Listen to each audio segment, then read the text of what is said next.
Let's listen in to Hunter Biden. Any legitimate questions Chairman Comer and the House Oversight Committee may have for me. I'm here today to make sure that the House Committee's illegitimate investigations of my family do not proceed on distortions, manipulated evidence, and lies. I am first and foremost a son. I'm proud of my legal career and business career, and I'm proud of my efforts to forge global business relationships. Let me state as clearly as I can. My father was not financially involved in my business.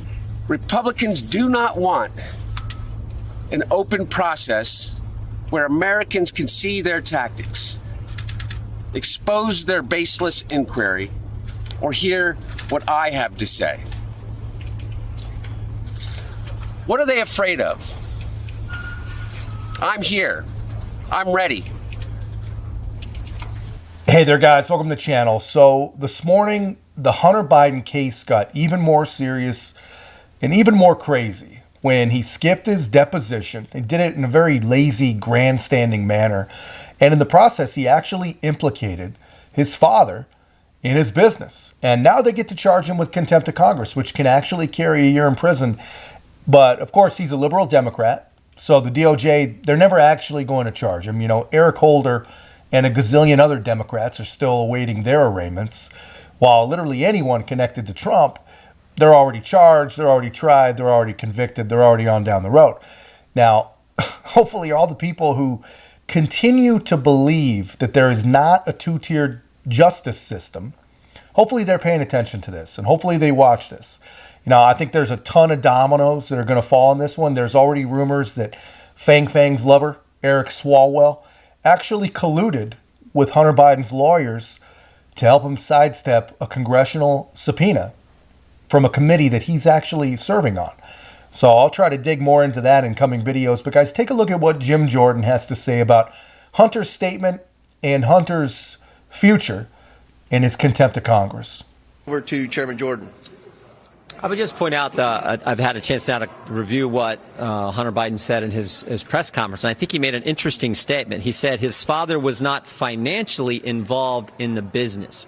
And I think that qualifier, the word financially, is important, because once again, it shows another change in this story. First, it was no involvement. Then, no, I never talked to anyone. And then we find out about the dinners, the meetings, the phone calls, and everything else. Now it's, oh, he wasn't involved in the business financially. I think that is important.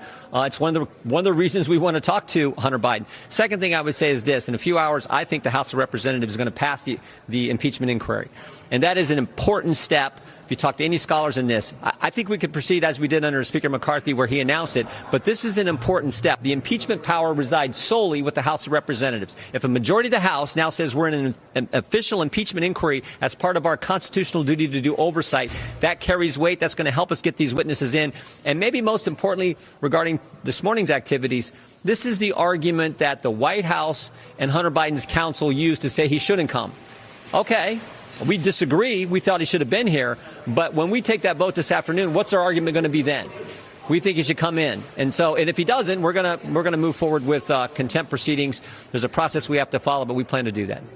Had Hunter Biden come in today and answered 3-4 hours of questions, do you think some Republicans would have backed off on the inquiry tonight, possibly, or were you guys hell-bent going forward no matter what with this inquiry? No, they're not going to hold back, because we've requested thousands of emails that they still will not turn over.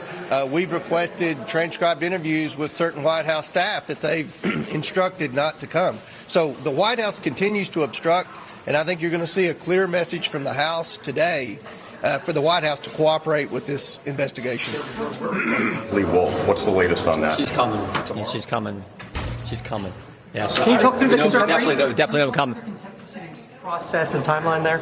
There has to be a report filed. We're scheduled to depart for the Christmas break tomorrow, but we will begin moving on that report working with the lawyers on the Oversight Committee and lawyers on Judiciary Committee and Oversight Committee to get that ready. But there's a process you have to go through. But we will initiate that process. Are you concerned if you are able to pass a contempt resolution and then you refer that to a Biden Justice Department, how they might handle it? How do you think that process plays itself out? Well, it's supposed to be equal treatment under the law. We know what they, we know how aggressive they were with other individuals who've been held in contempt. We'll see what happens here. But all we can do is, we can do our job, and we're going to do that. Do you think it's something the special counsel should handle, or we're going to do our job? Yeah, so listen to that. I mean, Jordan, he's got an amazing point. And the Democrats always say words matter, right? Well, Hunter Biden has gone from saying that Joe Biden had nothing to do with his business to now saying Joe had no financial involvement in his business. What can that actually mean? I don't know. And this stunt this morning, it's probably going to solidify a yes vote for a Biden impeachment inquiry moving forward. Should have shown up, man. So, Congress, they can finally, if Republicans are strong and they don't turn into a bunch of, weak little rhinos, and they do pass the impeachment inquiry today, they'll finally be able to get around obstruction from the White House, which is exactly what they've been doing. They have been obstructing this impeachment inquiry. They're going to get the statements that they want from the White House personnel, and more importantly, they're finally going to get thousands and thousands of emails that they've requested.